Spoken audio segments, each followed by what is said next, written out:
Welcome back, everybody, to Sopranos Prima Volta.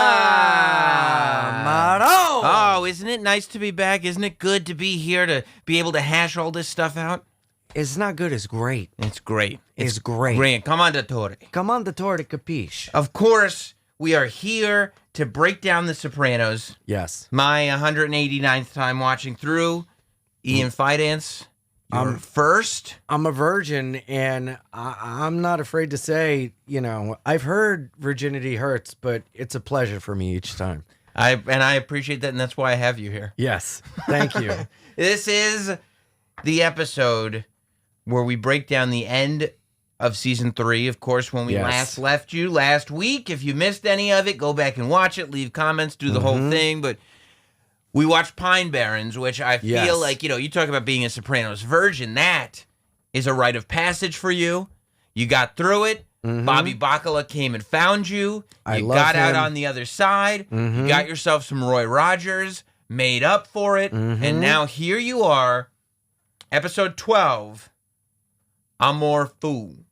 Well, I've watched Pine Barrens like 5 times since the first time I saw it. Good. It is just so amazing, and I love it. I pick up new stuff every time, and this next episode, there were some things I had to rewind and rewatch that hit me so deep in my soul that it was hard to get through, but I couldn't look away. And before we get into it, I just want to say I brought you something. Really? Because last week it did get a little tense. It got heated. But we're passionate people. We're Italian. We're Italian. Roberts is an Italian name. Yeah. Yeah. Fidance should be Fidance. And Roberts, when my grandfather came over on the Mayflower, it was Robertsi. Robertsi. And they changed it. Sammy Robertsi. Robertsi. Robertsi. Robertsi. Robertsi. Wow. That's why. Yes. Yes. Salute. Don't salute. So I get it, is what I'm saying. I'd like to salute you with your very own new unopened package of Whitmans. Oh my gosh, that is so nice. The perfect gift for any occasion, conscious or not. Yes. A Whitman sampler. I got them Whitmans. For you. I'll put that right there. And as much as I would love to be a mafia guy, I don't think I'd be a good one because you clearly destroyed a gift. And I've forgiven you with no strings attached. I think it's a little wrong of you to say I destroyed the gift. I think that you played a pretty big part in destroying the gift. I faced your hand. I forced your hand, but you're captain. What are you? The boss. Oh, I didn't realize. You're captain. I didn't know there was that kind of separation of power. I'm the boss. Oh, wow. Okay, well then... But I'm like a boss buddy. You destroy the Whitmans? Forget about it. Have another. You're not like most bosses. You're a cool boss. I'm a cool boss. Yeah. Hey, if you're going to kill your friends, do it under my roof. Yeah. Yeah, I get it. Don't kill them with a smile. Kill them with a laugh. I get it. And every Friday at Satrielli's, we have casual jean day. We all wear jeans, Hawaiian shirts. We hang out. We make it fun. Sure. Well, look. Season 3, I feel like and we can't really compare it to season 4 because you haven't seen season 4, but season 3 is, compared to the other seasons, I think a fun season. Yes. And we do, like all fun things, we do reach the end of it with this episode. Well, not with this episode, with episode 12, Amor Fu. Well, we reached the end of something. Yeah. Okay. So I guess we're going to start with Carmela first. Is that where you want to begin? Yeah. Because I'm assuming that's where you really had to kind of go back and figure out. You said, like, watching episode 12, you had to rewind a bunch and analyze. And well, it was more later in the episode. But firstly, Carmela crying at the baby Jesus, that is... Honey, you ain't crying about that painting. No. It is a deeper kind of cry. So and maybe this was very chauvinistic of me, I thought she was going through menopause. That's what I thought. Okay, good, yeah. That's what I thought. But then they said thyroid issue. But I don't think it was any of that. Well, I mean, the menopause is a legitimate thing at her age. Of course. And, her crying at commercials. I mean, some would say I've been through menopause a lot in this past year. Yeah, well, you've been through it, and some of that trauma can cause, I think, male menopause. Mm-hmm. Yep. But, so here's what I think. Puts the men in menopause. It's like strong enough for a man, but pH balanced for you. Yes. Menopause for a woman, but men. For the fellas. Come on, dudes. Let's all get paused up. Yeah. Huh? Men. Yeah. Pause. Hey. Robeardsy. Like my ancestors on the Mayflower. Yes. They took my heritage. Mayflowers. Oh, I mean Ellis Island. Yes. They didn't come through Ellis Island on the Mayflower? No, you didn't have Italian pilgrim relatives. Okay, well, maybe I was thinking of the Pilgrims then. Okay. Yeah. Okay. Yeah. You know what? It wasn't Italians. Puritans. That's what it was. But still, Yes. I'm sure it was Robeardsy. Because you're Puritanly Italian. I am. I'm pure of soul. Yes. Catholic. Baptist, but for the purpose of this show, Catholic. Yes. When you're here, you're Catholic. Yeah. That's the tagline for Prima Volta. When you're here, you're Catholic. Can you be a good Catholic for 15 fucking minutes? Well, can you be a good Catholic for an hour and 20? So I think, okay, I'm watching Carmela, right? Mm-hmm. And she's stressing out, she's crying, but she specifically cries when she sees the baby, like when it's the baby in the painting that gets her. Mm-hmm. The innocence of the baby. Yes. I don't think it has anything to do with wanting to be pregnant or anything like that. I think deep down, Carmela is finally having some kind of crisis of conscience and realizes that she is not nearly as innocent as that baby, or quite frankly, as she would like to believe that she is. I mean, I really think an influence for this episode is Britney Spears' Hit Me Baby One More Time. Go on. Hit me, baby, one more time. Yeah. I'm not that innocent. Whoa. Yeah. No, clearly David Chase was influenced by Carson Daly and TRL. Yeah. Yeah. No, you're right. You're right. But Emma, do you think Carmela is getting there? Dude, she's having such a struggle. Yeah. We're seeing, one of the greatest struggles of all time. What are the 5 struggles in literature? Man versus man, man versus wild, Bear Grylls versus the outdoors. And then you drink your piss. Yes. That's the 4th one. Man versus nature, which is what's that show where they go fishing? Deadliest Catch. Ice Road Truckers? They do carry fish. Yeah, well, so they got to eat. Yeah. Somebody's got to eat even Big on the ice Pussy roads. might be on the back of that. Ooh, we don't talk about him. Speaking of which, somebody said they're going to send us a Big Mouth Billy Bass, for the which desk. I cannot wait for. I cannot wait till so many things pile up that we need booster seats to see over them. It's going to be awesome. So as Carmela is dealing with that. Well, she also goes to the priest. Yes. And she brings up the psychiatrist, and Father Antontola suggests she goes to see this new priest because he's a psychiatrist. He goes psychology, and she's like, whatever. And he says something about like, you have to be grateful for the gifts you have. And he's like looking at a ring, and he kind of gives her permission to live her life further by trying to look at the good that your husband does. Yes, and almost like what Carmela has is deserved. Like, it's like, well, you're a good person, so of course you would have the fortune of these riches. Right. But that's not what's going on. I was wondering if he was kind of giving her that, like, okay, because the church is getting money from the Sopranos. Yeah, and you don't want that. I think that there's something to that. And also, I mean... which could fund him going to school. I don't know. Possibly. And isn't a lot of Catholicism that forgiveness. Like you can kind of do anything as long as you confess your sins. Yeah, and you face a penance. And again, the thing with indulgence of, giving money kind of clears things away. Right. It secures your spot in heaven. Right. I mean, Paulie. Yeah, totally. So Gloria is obviously a big part of this episode. Well, I mean, the priest gives her permission. You're a good person. You can reap the fruits of your husband's labor. And then Gloria, Jesus Christ, this is just jaw-dropping the way she behaves. But when she takes Carmela for the ride in the car,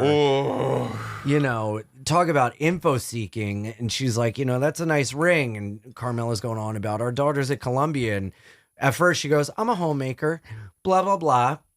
And then she mentions her ring. Carmela brings up Meadow and how she's at Columbia. And she goes, well, that's good. She won't have to find a rich man to live off of, which is such a slight to Carmela. Yeah, of course. My God. Of course. Gloria is out of her mind. And this is she's off the reservation. She's totally lost control at this point. Chief Wahoo. It's one of those ideas that you're like, oh, shit, like, I know who that is. And that's kind of that spot that we've probably all been there. Not exactly that scenario, but you're like, oh, that's her, that's him. Like, I know. And then you start playing out in your head, imagine if I did this, but you don't act on it. What are you, crazy? You don't act on it. And then not only does she act on it, but once she's there, she's poking. She's poking and prodding. I really thought when she dropped Carm off at the house, she was going to go, can I use the bathroom? I thought she was going to take the next step. And start going inside. And yeah. It's kind of like in Silence of the Lambs when Buffalo Bill has the night vision goggles on and he's behind Jodie Foster and he goes to touch her hair and he gets so close, but he doesn't touch it. Yep. It's like getting off on like edging so close to that line. And I noticed when they're at the Mercedes dealership and the guy walks in and goes, Mrs. Soprano, Gloria looks and Carm looks, they both look at the guy as if she's answering as Mrs. Soprano. Right, because Gloria does not see herself as a girl on the side. No, she sees herself the way I saw myself with strippers. I'll change them. I'll be the one to get them. Yeah, they say no. Yeah. But I think they don't know me yet. If I bring a Red Bull and orange juice to this hooker and offer her a ride home, I'll be the good one. I'll be different than you know the what other she's ones. never had before? Huh. Someone who cares. Yep. Mm-hmm. Someone that doesn't say, blow me. They say, how are you? Now blow me. Yeah. They certainly are not trained to see my kindness, mistake it for weakness, and take me for a complete ride. That won't happen at all. Well, someone's opinion. Yeah. This whole thing, and also I noticed because prior to this, Tony is in the office with Melfi, and then he's interacting with Gloria at the hotel. Right. And Gloria gives a lot of tells into her life. She, first of all, he says she's got dark eyes, which are just dead eyes. Right. She's dead behind crazy the eyes. Yeah. Crazy eyes. Insane eyes. We've all seen them before. and you do, by the way, you see those eyes for the first time, and while it's new and exciting, you go, oh man, they're so dark, they're so mysterious, and you don't realize that you're tricking yourself because you know that those are dead eyes. Oh, yeah. It's the eye of the storm, and you're in the center, pal. Oh, yeah. You're like, dude, look how beautiful the weather is. Oh. It's about to destroy everything. Yeah. You fucking run, pal. You're going to be twisted up with a cow and a barn. You're Bill Pullman right now, and this is a twister. Is it Bill Pullman or Bill Paxton? Paxton. Well, let's pack it in. Paxtoni. So, but do you think when they're in the hotel? When they're in the hotel, Gloria mentions that she's had a falling out with her family. The family never wants her to see her niece and nephew again. Which is never good. When someone has a falling out with family and you're told to never speak again, not a good sign. No. She wishes a truck would hit her. She brings up suicide and getting killed. Never a good sign. And then she goes, this is my favorite song. And the song is talking about evil things. And we've already seen her nuts, by the way. Yes. We've already seen her with a London broil at his head. Yeah. And Melfi starts to go, well, you like that. Someone like you, nobody talks to you that way. Mm-hmm. And like, it's a sick way where Tony, in a way, likes it that she talks to him and treats him this way because it reminds him of her mother. Mm-hmm. And Gloria, her ears perk up when Tony says he hit an ex over a flat tire issue because she wants to be treated that way, probably because of abuse and trauma she faces as a child. Okay, so I'm glad you said that about the flat tire and everything. Gloria's tires being slashed. Yes. That was not Tony's ex. What? You know when Gloria's tires get slashed and she blames it, she's like, Yeah. and Tony starts getting worried that his ex showed up? Gloria slashed her own tires. I think she did. That's always been my theory, that Gloria slashed her own tires. What? Yeah. She wants the conflict. Yes. It doesn't make any sense. Tony's ex to show up once, slash the tires, and never show up again. And how is she going to know where Gloria lives, who Gloria is? She hasn't been in Tony's life at all. Yeah. Wow. I didn't put that together until you just said it. Plus, salute. Plus, Tony's ex would have a problem with Carmela, not Gloria. Like, Gloria's not the important one. Like, right. Tony's ex wouldn't be jealous of the new girlfriend. She'd still be jealous of the wife. So you think Gloria did it for conflict, or did she do it to have Tony come out and say something about an ex?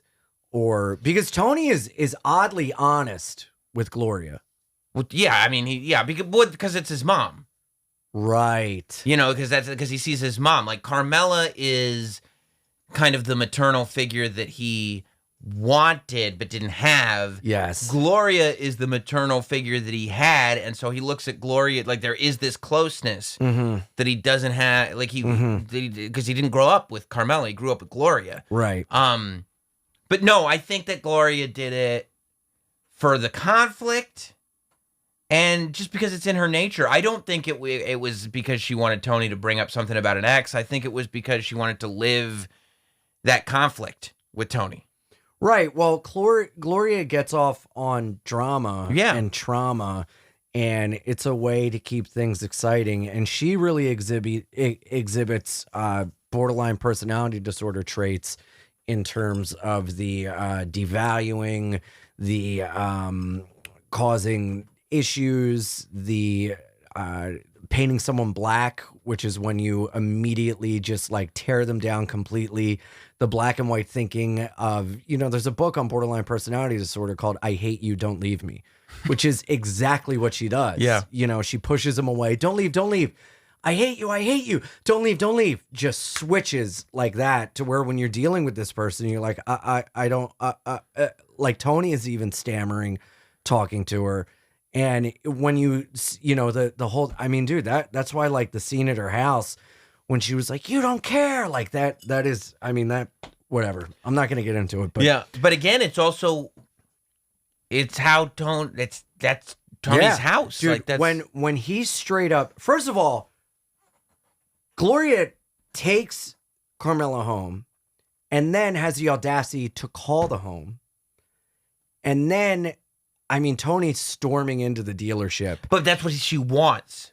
Tony storming into the dealership. Like she's not doing all this because she doesn't want the trouble. And you can see it. When Tony's got his hands on her, she's in bliss. Yep. She's in pure bliss. And that's when Tony finally figured, that's the one thing, because Tony hates suicide.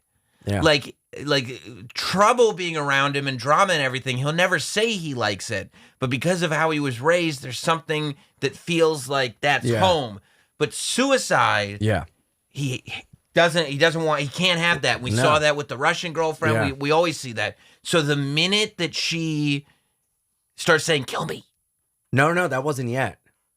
When was that? That wasn't yet. That was after, because Tony goes to the dealership. Right. And he grips her up and he goes, now you can tell your therapist you ruined 8 relationships. Leaves. And he goes, it's fucking over. And she's like, Tony. And then we move on. And then he's at Satrielli's and he gets a call. Right. Yeah. But also he gets a call of a woman crying and you go, is it Gloria? It's Carmela, because AJ pissed at the school, stole tests, like an idiot, and then they got him on the DNA. Yeah, they got him on the DNA, and then Egon just folds, and I'm like, you gotta fucking stand strong like a stone. Yeah. They got the DNA. They got the DNA. Jesus Christ. and then Gloria, I believe, calls. Tony goes to the dealership, and then he gets a call from her of her sobbing. She can't talk. We see Tony at the house, and he tries to sew it up, put a bow on it. That's right. That's when he's being nice. Yep. And going like, look, I care about you, blah, blah, blah, but it's over, blah, blah, blah. We smoked it to the filter. But Gloria doesn't want that. Dude, the way she switches and goes, I'm not some fucking Goomba housewife that's gonna, whatever with the shiny fucking ring, and he slaps her fucking right. And that's the moment that she's like, she sees she's happy. This is what she's been looking for. Dude, and when he goes, I didn't just meet you. I've known you my whole fucking life. Yes. That is so powerful and just so jaw-dropping and like, oh my God, this is so deep. And he goes to leave. I got goosebumps right now. Oh, yeah. Yeah. Dude, you got some R.L. Steins on you. So he goes to leave. This is like the Haunted Mask over here. Yeah. This is like... I did the most obvious one. I took it. I forget the other ones. It's probably all right. It's like a picture's worth 1,000 words. What was the one where they take a picture and it predicts the future? I don't know. They did a Fear Street movie series, but that wasn't Goosebumps. It was R.L. Stein. He gives himself an award every year. R.L. Stein still? Yeah. I mean, for what? Like, he wins the R.L. Stein Best Author of the Year award every year, and he gives it to himself. I mean, he's prolific. That's incredible. I'm going to start the Ian Fidance Award for Ian Fidance. Excellence in Ian Fidance. Who do you think's going to win? I don't know. There's a lot of contenders. I lose. Next year. So she goes, he goes, I didn't just meet you. I've known you my whole life. Yep. He goes to leave, and she goes, I'll call your wife. And that's it. That is... I mean, he is on a rampage. And you see, again, when Tony is pushed into a corner, he will do anything when his back is against a wall to make sure he saves his ass.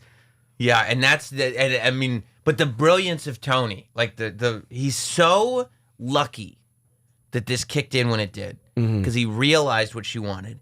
He realized how manipulative she was being. And I love that scene where Patsy shows up at the dealership, and he goes, it's not going to be a movie. Dude, he goes, and it's not going to be cinematic. He goes, you talk to his family again, you blah, blah, blah. Yeah. This is the last face you're going to see. And he goes, they're going to be peeling your nipples off this leather interior. And he goes, and you're not going to see Tony. This is the last face you're going to see. It's not going to be cinematic. I fucking love Patsy. And who wants to see Patsy as the last face? I do. I like Patsy. You do? Yeah. He's a cool, fun guy. I mean, he got drunk and pissed in Tony's pool. He's a fun guy. Beginning of the season. Yeah. Now, I guess he's forgiven. And that's when you realize, like, oh, like maybe Tony's not as dumb as he looks. Maybe Tony is. But Tony was so smart. Because he knows, because he was raised with it. And now the spell's broken. And the reason, that's when Patsy shows up. Yes. That's when you know the spell is broken. That Tony is no longer romanced by the mystery of Gloria. And Gloria knows that if she messes with his family in the car like a poodle. She knows. And I thought when he shows up at the house, there was one sliver of a chance that she could get him back if she like kissed him or whatever. But she goes, I love you. And he was like, no. And too strong. And dude, when he's choking her and she's going, kill me. Yeah. Kill me. That, I mean, that. Yeah. Because then you know what she's doing the whole time. And I've been there, and it is fucking terrible and terrifying. And that's why you like Patsy, because you wish you had a Patsy. I wish I had a Patsy to fucking, now the Gloria's gone. Gloria, you got one now, buddy. Me. Patsy. We murder for each other, don't forget. We do. Yep. I'm going to call the old one up. And I'm going to meet her, and I'm going to say, this is the last face you're going to see. Well, I mean, that's so beautiful because Tony knows this chick is so psychotic. She will do something just so she can see him again. Yeah, and holding him hostage with the wife, and I'll go to Colombia and tell your daughter, holy fuck. You don't mess. I mean, you might mess around with the family, but you don't mess with the family. No. And his wife and children. No. He mistreats his wife. Mm-hmm. He could probably do a better job raising those kids. Totally. But nobody's going to screw with him. No. He's the one that's going to do the damage. Nobody else. Yeah, and the part that is so, the part that Gloria realizes is that her power, when it's Patsy in the car, Gloria's power is stripped of her. She's powerless. She's so manipulative because she knows that on a level Tony loves her. Mm-hmm. And that's what she uses her. That's how those people work. That they suck you in, and then once you're attached, then they glom on. But guess what, Patsy? Patsy's not in love with Gloria. No. Patsy will put her nipples on the upholstery. Yeah. He will leave her nipples on the upholstery, and they won't be on her chest anymore. That's why I like Patsy. I mean, really, like, that is just so haunting. And the way she just turns she just looks every gift horse in the mouth. Mm-hmm. Every good thing, she just has this thing. And I don't even know if she knows it. It's just on autopilot for her to react that way because she has to have chaos. She has to have drama, and she has to relive this trauma. And it truly is, I hate you, don't leave me. So at this point, do you think we're done with Gloria? Do you think that once Patsy has visited her, do you think we're not going to hear from her ever again? Or do you think that she will pop up at some point? I mean, it's a thing like, again, we talked about it before, but is Melfi a good therapist? If she's aware of Gloria and she's aware of Tony and she knows what's going on and she knows Gloria's history, is she allowed, or is Tony not picking up on the fact that she's like, in so many words or less, saying, stay away? Well, I don't think she's saying stay away. I think she's trying to point out to Tony the habits that he's choosing to continue on with. And I think that Melfi believes in free will, ultimately, and doesn't like to direct or judge people, which I think as a therapist, you're not supposed to direct or judge people. You're just supposed to kind of help them come to that awareness themselves. But I think with Melfi is not different from anybody else on the show where you go, is she good or bad? And the answer is yes. There is no good or bad because that's not how people are in real life. That's what makes the show so brilliant. Right. Although Ralphie doesn't have a lot of redeeming qualities, he is funny, but he doesn't have a lot of redeeming qualities. We see him trying to act as the mentor to Jackie Jr. here. Which I thought was hilarious, telling a story, and he's drinking hot cocoa. Now, Ralphie tells the story of Tony and Jackie Jr.'s father, Jackie Sr., robbing the card game. Mm-hmm. And Ralphie says that he would have been at the card. He would have been there with them. Bad case of the clap. Do you think that that's true?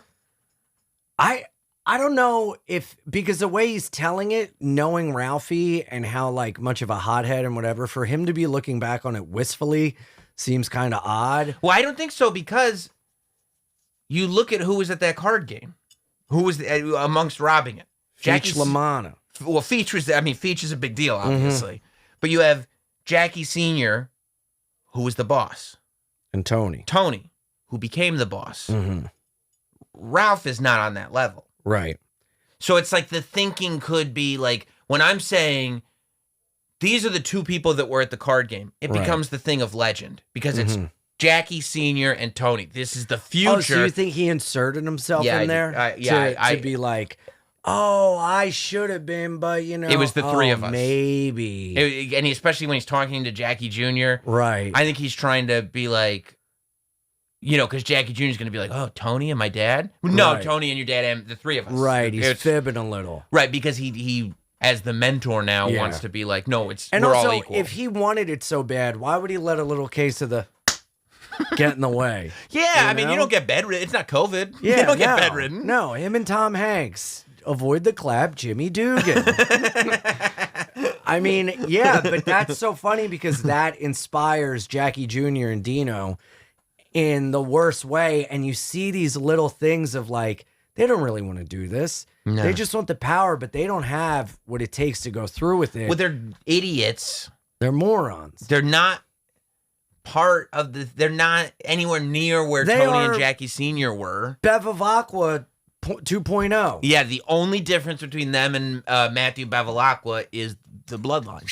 Yes. Is Jackie Jr., is Jackie Sr.'s son, but that's literally it. And that's not enough. Well, it is funny because they end up going against Chris unknowingly, just like Bella of Aqua. Right, right, exactly. And I mean, like, it was so interesting to see they were so all about going and doing this game, and then the ways they got taken out of it the first time was like, oh, Sharon Stone's pussy. Okay, never mind. They fell asleep. Yeah. They fell asleep. And then the next time, like initially, like he was like, oh, the phone won't work. No big deal. He's like, use my phone. Oh, the movie. Yeah. And then they're in the car and Jackie gets cold feet.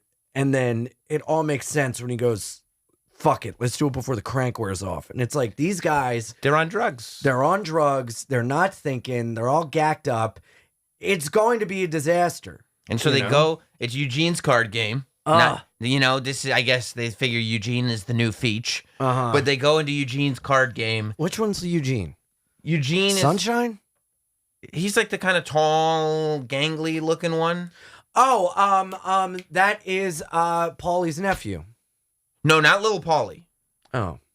Eugene almost looks like he's like a slightly taller, younger. Is he the one that got sworn in with Christopher? Yes. Yep. I thought that was Paulie's nephew. No, that's little Paulie, I think. Have we met little Paulie? Yeah. Oh. Little Paulie. Yeah, he doesn't.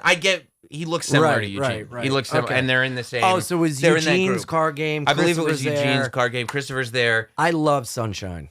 Yeah. Well, rest in peace. This is where. I mean, I would just love to be a guy that has quotes. Yeah, just speaks in just speaks in limericks. Yeah, Yeah, that is you should always be the dealer. Yeah, you belong in that position. Yeah. It's a bad choice, you see, to rob me and my friends 3. That's what I'd have said. And then boom, dead. Ugh. Dead, and Furio gets shot, which it's like, if you're going to shoot anybody and they're going to survive. Jesus Christ. Not Furio. The Russian of Italians. Yeah, I mean, I watched him punch out like all these women. Like, he doesn't care. No. He doesn't care. He's a machine. Yeah.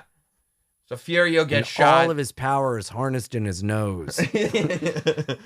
Did you see, by the way, that the guy who was the driver was he was, what's his name? The drug dealer from the Crazy Horse or whatever? Oh, shit. You're right. Yeah. And straight up, like, pieces out. What's he go? What's he say? He goes, you're robbing the only thing you're going to get here is practice. just totally getting under their skin to where they're just like so nervous. They're cranked up, totally botched. And then that motherfucker, the ex-dealer from the Crazy Horse, fucking bounces. Splits. The second the shit hits a fan, he's gone. Yeah, he hears a gunshot. He doesn't even know what happened. Fucked. Yeah. Fucked. And then Jackie Jr. fucks Dino. Yep. That piece of shit. Jackie, not surprisingly, Jackie Jr. gets away. Christopher knows it's Jackie Jr. He heard it in his voice. He heard it. You saw him look at him. And then Dino gets popped. I mean, right there. Right there in the middle of the street. Right there in the street. And again, I'm like, these guys are leaving a trail of bodies. Nothing, no one's investigating. Not in that neighborhood. No one's figuring it out. Not in that neighborhood. No way. Is this a Bootin' Projects? So Jackie Jr. splits at that point, because obviously we're going to talk about the finale. You've seen it. But at that point, are you going Jackie's fucked, or are you going Jackie will be okay? Because the conversation that Tony and Ralphie have. What are they saying? What is happening? What is the subtext? Is he really telling him to let him live, or is he telling him he's got to kill him? Because Tony's smiling, and when he smiles, it's no good. It is very bad when Tony smiles. It is not good at all for anyone. No, I believe that Tony is telling Christopher that Jackie's got to go, but that Christopher has to be the one to make the call. Wait, what? Tony's telling Christopher? Tony's telling Ralphie. Ralphie. Tony's telling Ralphie that he has to have Jackie killed, but that has to be Ralphie's decision. That Tony will not come anywhere near making that decision, but it's the only decision to be made. But I thought he was telling him you can let him live. He was saying the opposite. Mm-hmm. But that's not what that meant. That's why when he was like, yeah, you think so? Yeah, I think it's, yeah. The way he was saying it, that's not how Tony talks. And I think that honestly, I think that Tony was enjoying torturing Ralphie. Well, I wrote down Tony and Ralphie. What are they saying? What's the play? You schooled him, didn't you? What's that mean? Well, yeah. I mean, dude, when he says you schooled him, didn't you? There was like a level of evil there that was like, this is your fault. Exactly. Except he's saying this is your fault. And the way he's saying this is your fault, he's going, this isn't your fault. I was so confused. Fuck. Now Ralphie can't be like, hey, don't blame me. And because Tony would be like, I didn't. Guess where Tony learned that from? Livia? Yep. Tony's got it in him too. Tony's got that toxic soprano gene that allows him. And I believe that as much as Tony loved Jackie Sr., Tony knows what has to happen here. And instead of just being business, I think he's torturing Christopher and Ralphie. I keep saying Christopher. Maybe because Christopher has flaws the way Ralphie has flaws. I don't know, but I'm talking about Ralphie, obviously. You're 100% right. I think that he's enjoying torturing Ralphie, and I think that he knows how heavy this would weigh on him, and he wants it to weigh that heavy on Ralphie. He wants to not only be torturing Ralphie in this moment, he wants this to bring pain to Ralphie, which is truly, psychopathic. The psychology and the sociopathy and the just total... I feel like this one is not even sociopathy, because it's not like Tony's dead. It's not like Tony is... Well, this is Tony like, wants... This is evil checkers. Evil. This is evil checkers. Like Tony wants emotional torture for Ralphie because he doesn't like him, which is insane to wish upon a person. At the cost of this kid's life. Yes. And I'm thinking... Yes, and it's not... And it becomes to the point, like, this is a kid that Tony, this season... tried to get him out of this life. Was almost like raising him as a son. Yeah. And that's... But Christopher goes, unless they're paying you not, nobody has the right to tell you how to earn a buck. Do you understand? You and I went from having a conversation where you're like, maybe Jackie becomes the new, Tony's new number 2 guy, to Tony using Jackie's life as a pawn in this emotional game that he's playing with Christopher. That's the level. That's the evil of Tony. This is the evil. Do you see how high up my head is? Because my head is exploded. Yeah. Yeah. Blown up. Well, speaking of heads getting blown up, let's move on to the season finale of season 3. That's episode... real quick, go ahead, please. I just want to say, why does the episode end with Patsy on the phone with his wife going, yeah, I got the stuffed shells. Okay, see you soon. And then he just drives off into the sunset. Because I think they want to show the dichotomy of the fact that, like, what Patsy just did, threatening a person, like everything that Patsy's been through, everything that all these characters are going through, it's as if they're working a 9-to-5 office job. He's like, clocked out. Now he can be a family man. Well, not even that he's clocked out. It's just the banality of our existence. This is not a shocking day to them. Like threatening this woman's life. If you call this man's house, I'm going to I'm gonna explode your head over the upholstery of this car and your nipples And your tits. and your tits is what he does say that. Mm-hmm. That is on the same level of, yeah, I'm on my way home. I'm gonna stop by the grocery store, like that. I feel like that's a microcosm for what the entire show is. Like even on the stressful end of things, it's like Tony is stressed out about what's going on with his murderous gangster crew, but also what AJ's grades are. Right. Like both of those stressors are existing the same way we, a person with a 9-to-5 office job might be stressed out over. I like that. Yeah. I like that. It's kind of like when like a rapist or a pedophile gets killed in jail. Yeah. You're like, there's some good in the world. You mean the fact that there is day-to-day stress that even those people are still dealing with? No, the fact that, like, I don't know, I love happy endings. Who do you want? You want who deserves a happy ending here? When a pedophile gets killed. No, I understand that, but how does that relate to... Well, Patsy's, You think Patsy deserves a happy ending on this one? Yeah. She's threatened her life. Yeah, but she deserved it. I mean... She's got to know. I mean, the moral... What else is she going to stay away? The moral thing would be like, nobody deserves that. You don't think she deserved... To have her life threatened? Yeah. She threatened to call his family. And Tony... what's he going to involve the police? No, that's why the mafia started, because the police wouldn't help us. So we had to help each other. And then the happy ending is that Patsy gets to go home to his wife and have a nice dinner. So you're saying that threatening to explode her tits all over the upholstery is like, and he gets a happy ending for doing a good deed? He did his job well.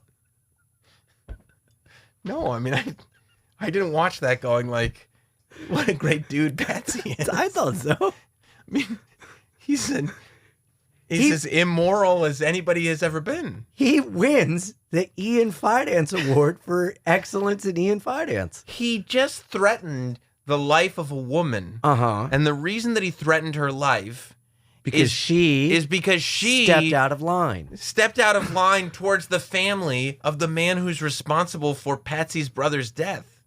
And what family do you put above all else? The family. That's a good worker. Yeah, he's a good earner. But he gets an A+ gold star for the day, and he gets stuffed shells. That's a happy ending.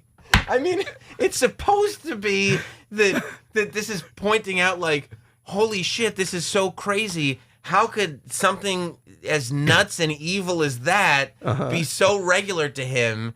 He's an evil psychopath, and you're like, oh, good, he's going to have a nice meal.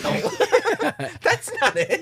Yeah. He's leaving his work at the office, hanging up his hat, and going home to his wife. Fred Flintstone. Yes. Yes. The dinosaurs hooted for the day. He's sliding down the tusk and going home to Wilma. I mean, he wasn't even planning on buying a car on that test drive. It was just to threaten murder. He could go back and get a series. I can't believe I just explained that. And then you go like this. That's what I thought. Happy ending. Yeah. That's why they had fun music playing at the end of the episode. I think it was the juxtaposition, not the fact that, yeah, guys, this is a happy moment for everyone. Yeah. How lucky could we be to be in that line of business and get to go home at the end of the night and be with the family? I know you don't like Gloria, but she is a human being just like shaking over the fact that, she was just, her life was threatened. And you're like, good. Shouldn't have done what you done. Shouldn't have done it. Shouldn't have done it. Maybe you're right. Yeah. Maybe you're right. Yeah. Army of One is episode 13. This is the season finale. Yes. Of season 3. This is actually the episode where AJ is expelled from school. Yeah. For the piss and everything. The pee and the cheating. And Tony wants to send him to military school. Yes. And they go and they check it out and everything. Jigsaw's there. That's right. Yep. Jigsaw is running the place. Mm-hmm. No surprise. With a lot of AA jargon. Yeah. Yeah. Which was interesting. Yeah. Well, There's probably a lot of kids that show up there that have probably dabbled in substance before they get there. I mean, troubled kids are going to be troubled kids. And it's so funny, out of all the things that are brought up and all the consequences and new lifestyles that AJ would have to face, fucking good old AJ is like, how come they put the 0 in front of the times? 0900, what? Why? What? Yeah. What? Yeah. Yeah, and he's bummed about waking up early. Mm-hmm. I mean, dude, how pathetic. Pathetic is poor AJ wearing that wiener uniform with the hat. God. With the fucking dildo on the top. And he's crying. Oh, God, that was heartbreaking. Weeping. And Tony slapped him earlier. Yeah. And then Tony gets up and gets in his face. What's like, Tony's obsessed with Gary. Whatever happened to Gary Cooper? The strong, silent type. Yeah. I mean, he wants AJ to be a man. I mean, I feel like Tony's problem with AJ is not anything having to do with stealing tests or anything. It's that he got caught. Like, the punishment is the problem, not the crime. Like, Tony's upset that AJ got expelled, not that AJ stole tests. Right, but Melfi brings up, like, what do you wish for your children? And Tony's wish for AJ is just to not end up like me. Yeah, but he says that to Melfi, but his behavior does not match that at all. He keeps, his idea, the toxic masculinity that Tony holds dear to himself, right? He's constantly trying to impart on AJ. I mean, I don't know. Well, I think Tony wants AJ to be like Tony in the stoic, silent, quiet, like mastermind way, but without... But by the way, Tony is not like that. Tony isn't like that at all. Tony is emotional. He's a wreck. That's why he's going to a therapist. That's why he makes these emotional plays. He eats like sweets and candies all the time. He cheats on his family. Like, Tony is not Gary Cooper. I mean, he's in the therapist's office, for God's sake. Not that there's nothing wrong with therapy. No, I think there's something worse about being Gary Cooper than there is being in therapy. But Agreed. To say that you want people to be more like Gary Cooper to your therapist is in and of itself a dichotomy. Right? You can't be Gary Cooper and be in the therapist's office. Right. So Tony saying this thing, I want him to be like me, stoic and a mastermind. But Tony isn't stoic. No. Ever. I've never seen him be stoic. Wait. What? When is Tony stoic? He's like, he wears you know his when heart he's on stoic? When? When people die. That's when Tony's stoic. Yeah, what can you do?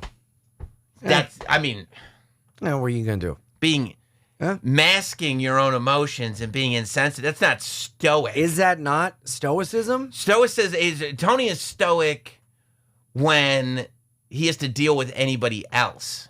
But Tony is not stoic whatsoever with his own problems. No, but I'm talking about death, whether he is responsible for it or someone close to him dies. He is emotionless. He is stone. He is... he all of a sudden... What are you going to do? Huh? Let's move on. Now, people are showing him emotion. You know, this happened to me. I'm sorry. Give me a hug. Well, what can you do? Huh? Because he's selfish. Anytime pussy gets brought up, it's over. It's done. You know, he turns his stoicism into anger with that. Well, that's not being stoic. Being stoic is not taking a big mouth. What is being stoic then? You think a stoic person takes a big mouth Billy Bass and beats up a bartender with it? And it's like, how stoic is he? No, I'm saying in the aftermath of a death within like a 24-hour period. He beat him with a big mouth Billy Bass. That was weeks later. His stoicism turned to anger. Well, that's not, those are literally the stages of grief. That's not stoicism. So what is stoicism? If he were stoic, he'd be taking it in. He'd go, yeah, it's a shame. And he would actually be moving on. He doesn't move on. He carries it. Well, like everything with him, it's a facade. Exactly. But Stoicism is not a facade. You can wear a stoic facade. But he doesn't wear a stoic facade. He wears his heart on his sleeve. It's so obvious how he's feeling all the time. When he goes, what are you going to do? That's wearing your heart on your sleeve? He said, when his mom died, he didn't say, what are you going to do? Yes, he did. He was sitting there grieving. He was talking about it as if he he had lied to himself by then. His mom died, and Melfi's like, didn't she try to kill you? And he's like, no. No, That's I'm talking about with crazy. other people. Play the tape. Go back to the house when they all walk in. And who was one of the guys who was like, my mom was sick. You would describe Tony as the strong, silent type? Yes. In some instances. Do you even watch the show? What? No, I'm fucking watching the Weather Channel. How have you had these great conversations all of these weeks? Yes. And having never, ever seen this show? Ever? I'm good at bullshitting. Read the Cliff Notes. It's like summer reading. Hey, some fucking nerd do it for me. I think Tony, when faced with death, is the strong, silent type in terms of dealing with other people, and he puts up a facade to them. But behind the scenes, he is a mess, but he puts up a wall so that people can't penetrate it and let others know that death bothers him. Yeah, but then he destroys everything around him. Well, he contains multitudes. Being stoic isn't a fucking be-all, end-all of who you are all the time. But the strong... You can display stoicism, but it doesn't mean that you are a complete stoic. The strong, silent... Okay, well then when AJ is going, oh no, that's very stoic. AJ doesn't show a lot of his emotion. I feel rather than stoic, AJ is apathetic. AJ is pathetic. He's pathetic because he's kind of fat. Yeah. He's starting to lose that baby fat, but still, it's still on him. He's still got a little chunk to him. I think that this idealized version of AJ. I don't think that the stuff that Tony tells Melfi is true. I think he feels that way. I don't think he's outwardly lying in the sense that like he knows that he's lying, but it's inaccurate. What? The stuff that he's saying is not accurate. Like about AJ? Well, about the way he sees himself, because clearly, if this is the idealized Tony sees himself as, I work my ass off for this family, 600 square foot, blah blah, unicycles, video games, blah blah, and it's. But I think he sees himself as a strong, silent type, which is not true.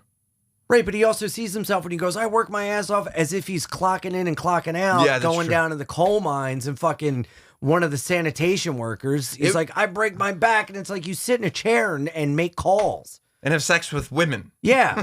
So he lies to himself to push forward as a way of dealing with the sad reality of his life. And one of the mechanisms he uses for that in his defensive tool belt is stoicism. Is being the strong silent type. He doesn't have a proper perception of who he really is, as exhibited by the fact that multiple times he goes, am I some sort of toxic person? It's like, yeah. What? Yes. He doesn't see himself as the world sees him. Correct. And he sees himself as a strong silent type. Yes. This good guy, this wonderful whatever. Yes. So in a way, he does exhibit those things, but that's not how the world always sees him. And that's not who he actually is. No. It's who he thinks he is. It's who he'd like to be. Right. Yes. Like, dude, when I was drinking, I thought I was Rust Cole from True Detective. I thought it was a fucking Bob Seger, Tom Waits, and fucking Marshall Tucker Band song come to life. Just as like, I'm rolling on the tracks, swinging into this down. But in reality, I was laying in a gutter, smashing beer glasses because I didn't have an opener and just drinking them. Waking up, rolling around in my own blood. It's like, where's that Springsteen song? There was nothing cinematic about your life. No. Patsy said it ain't going to be cinematic. I was drinking till my nipples were placid on the upholstery, But in my head, I was like, everybody thinks I'm this, real like Leonard Skinner lyric, So AJ collapses. Which I was, because it was that smell. Because I was stinky inky. And I had stinking thinking. So AJ collapses, panic attack, just like Tony. We've seen it earlier in the series. We see it again here. So what's his trigger? Obviously it's stress related. I think, let's see, it happened on the football field. Is it when people depend on him? Well, yeah, I don't know, because I think previously it looked like when he was going to be put in a position of leadership. Because remember, on the football field, it was when... Yes. When people depend on him. Maybe with the uniform on and everything. Maybe it has to do with growing up. Or the fear of letting people down. Or maybe he's seen what adulthood looks like in his father and he finds it terrifying. Mm. And so as like, it's like you get this, like, you know, to be a leader is to be a mature person, and he starts to, his vision of leadership is his dad. And I don't know. I think there's something there though. But this is where Tony says he's got that putrid soprano gene. Yes. Yeah. Yes. He's down on himself, Tony. You know, that's a shame. But also you had mentioned, you know, these people when they kill, they just like it doesn't bother them. It's like Patsy is threatening to kill this woman and then he goes home and finishes his day. We see a conscience with someone, and it's Vito when Vito kills Jackie Jr. Shoots him in the back of the head, and then we show Vito kind of just staring off into space, processing it. Yeah. And because it's Jackie's kid too. Yeah. You know, Jackie Jr.'s a big one. Yeah. And we see Ralphie on the phone with Ro arguing about the car thing. And then Vito comes in and he goes, oh, fuck it. I don't care. And he plants that, Jesus Christ, it's so manipulative. He plants a seed. He's got a drug problem. He was in deep with some bad people. We're going to try to find them, blah, blah. Just like playing chess again with these people who, like the game of chess, are pawns. Yeah, but they're supposed to be his loved ones. Ralphie's, I mean. The only people these people love are themselves. Yeah, you're right. And money. You're right. Only people they love are dead presidents. Maron. Did you think there was any way that Jackie was going to survive? I mean, he's sitting there, he's in the apartment, he's being a good guy, he's having fun with the kid. I really thought he was. I thought they were going to give him a pass and just beat the piss out of him and like break his leg or something, like hit him with a pipe and then let him learn. And then he just went for a walk and that was it. I mean, they were waiting for him. Yeah. And also, because Sylv was like, he's in the Booten Project at the meeting with Ralphie. And Ralphie is so fucking disrespectful to Paulie. And we start to see Paulie kind of shift. And Ralphie fakes a phone call with Tony and makes him wait. And then they get a sit down and Ralphie shows up late and goes, yeah, I'll be on time tomorrow, but you'll be stupid forever. And I was so disappointed in how Tony handled that. He's only going to give Paulie $12,000. Well, you know why? Why? Ralphie's an earner. So Tony is starting to shift more toward, even though he hates Ralphie, Ralphie brings in a lot of money. He's putting that dead president over his family. Yes. He's known Paulie for his entire life, but Ralphie's bringing in the money. That really pissed me off that he didn't have Paulie's back. Yeah, there's no loyalty except to the dollar. But he wouldn't have gotten that fucking money if it wasn't for Paulie. Who? You mean Ralphie? Yeah. Oh, because of the hookup with the safe. Yeah. Yeah. Well, I thought it was unfair too, and Paulie was trying to put his mother in the home. Yeah. It's gonna be tough now. He needed the cash. Yeah, I think that's a shit move on Tony's part, and we're seeing Paulie kind of turn. Well, yeah, we saw Paulie. We've already seen Paulie kind of lose it a little. With who? I mean, he's saying that Christopher makes some bad decisions. He's getting shorted. He's feeling like he's not getting what he deserves. Well, it's like any business, any club. It's like you're starting to see that jealousy, that like people are upset over their position and everything. But yeah, we see Paulie. I mean, he starts to make a play with Johnny Sacks in the Museum of Noses. There goes the Mona Lisa. Boom. And Johnny Sack is lying. Carmine asked about you. You don't think Carmine asked about Paulie? He would really love to hear that. No. Carmine didn't even know who fucking somebody was earlier. Remember? Yeah. Right? Yeah. Who? I mean, I think that it's well documented that Carmine doesn't give a shit about these guys. No, he thinks that they're a crew. He thinks they're a crew. He doesn't even think they're a real family. Like, no, he doesn't take them serious. New York doesn't take Jersey seriously at all, especially the Soprano family. No, and I'm starting to think Johnny Sacks kind of a little snake. We're just talking as friends here. I don't stick my beak in. Remember I told you? Well, I'll tell you, my arm says, I love Johnny Sack. He's great. He's so great. And I think it's because he defends his wife no matter what. Well, he does, I mean, he doesn't cheat on his wife. He doesn't cheat. That's him and Bobby. Yeah. Him and Bobby. But Bobby's not a snake, I don't think, yet. Bobby's a sweetheart. Yeah. Yeah. But you think Paulie's gonna get himself in trouble, or you think this is a good move? I think this is a terrible move. Okay. Tony's your guy. Yeah. You've been with him your whole life. What? Tony didn't show loyalty to Paulie. I know, and that really fucks me up. Yeah. And Tony's stupid. You don't think that he's going to search for the dead presidentes as well? Huh? You're right. He's gonna have to find that money somehow. Yeah. And, this Paulie move to fucking, what's his face? Johnny Sacks. I don't like it. I've seen Paulie turn. Mm-hmm. And, you putting that in my head about how he's playing Christopher and la la la. I don't like it. I don't like it one bit. How did you feel about the fact that Jackie Jr.'s funeral was not well attended because it was Super Bowl Sunday? I mean, Roe, my God, calling Tony out. And then you hear in the background, yeah, I'll put you down for 10. That was just so sad. And but then there was... but it's like they didn't want to tell Roe. Right. Nobody's sad about this. Because, Roe is still living in this fantasy world where this was a drug crime and everybody, this should be a big tragedy. Right. But and everybody thinks this scumbag deserved to go because of what he did at the card game. Right. So Roe is in this fantasy world over here. Jackie was too, because he goes, you and my dad, you guys got out of it. And he goes, why don't you go think about the difference? Oof. That's terrible news. Yeah. Terrible news. And, dude, the scene with Christopher and Tony at the funeral home. Mm-hmm. Good God. Mm-hmm. When Christopher's like, I loved you. Christopher, I mean. Well, that breaks my heart. You may not love me, but you will respect me. And then Christopher goes, get off. And then also at dinner, Tony asks Paulie for a drink, and Paulie turns Tony down. Which we know in the past has not. Not a good move. Has not gone well. Fucking idiot. But that thing with Christopher, my God. Oof. Yeah, it's tense. I mean, they go to dinner after, of course, and Meadows drunk. Meadows again, Britney Spears.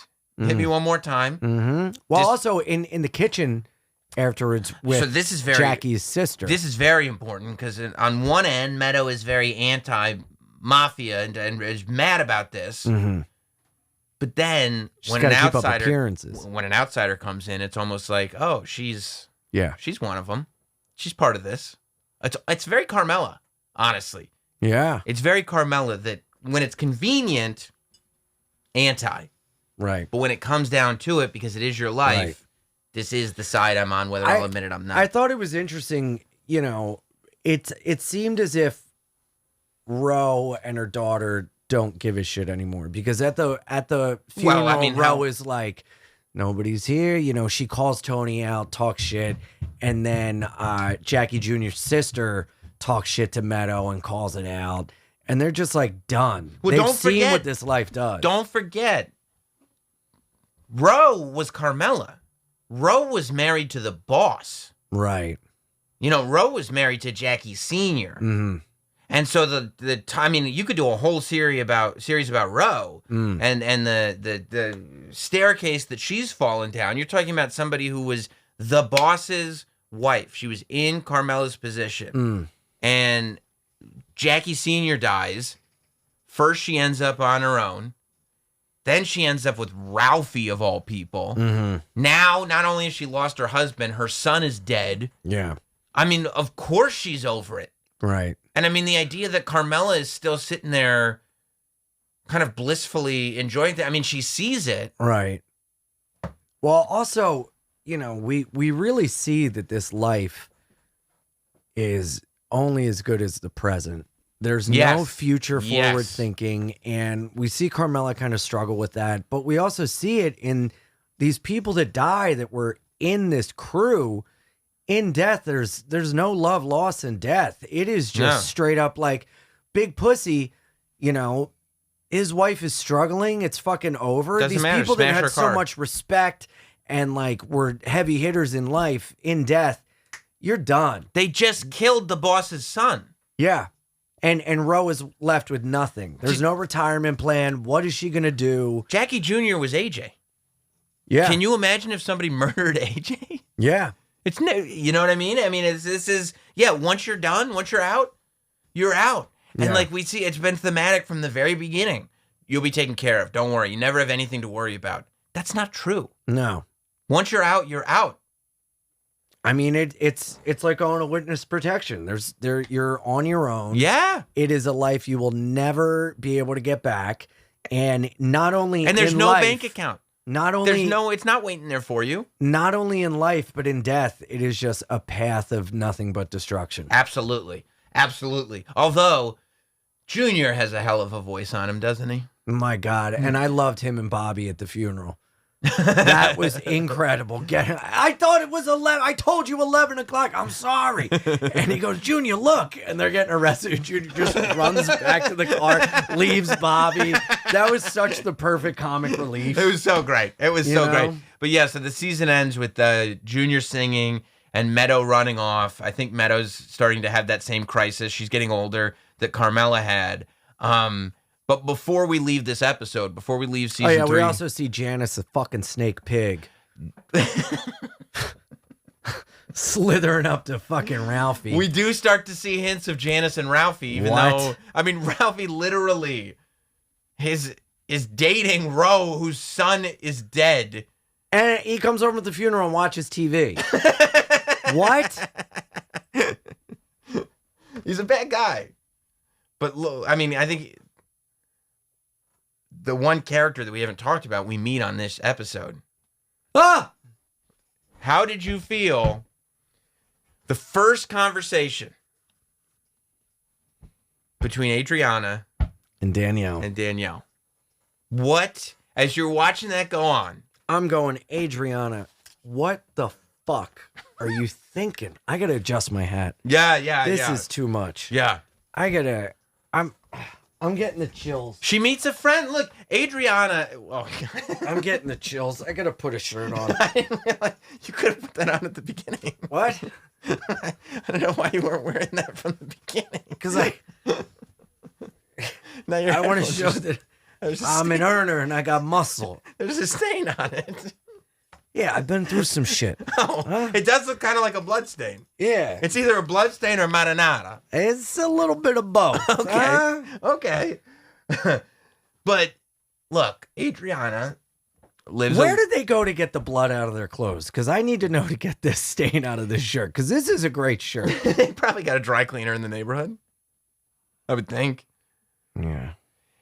Aid lives a lonely life. That's what I thought. She is so desperate for a friend. Yeah.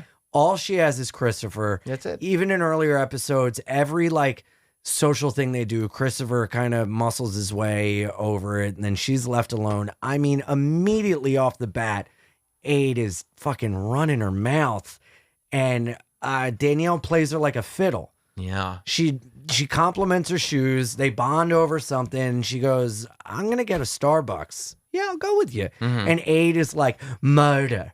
Off the bat. Name's Tony. What the fuck? Now, look, we've seen multiple things happen on this show. We know what happened. We've seen Multisantis. We've seen Multisantis happen on this show. Uh-huh. We know what happened, obviously, with Pussy when he was talking to an informant. Yeah. At the same time, what's his name? Carlo has been talking to an informant since the beginning of the series. Nobody cares. Right, yeah. You know, plenty of stories have been picked up and dropped.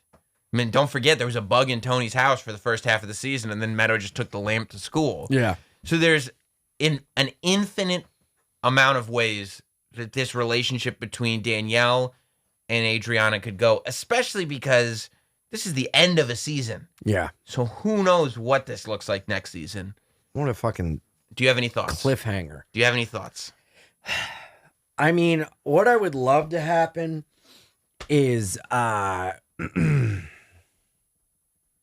mean, who knows? Maybe Danielle meets Big Mouth Billy Bass. I mean, possibly.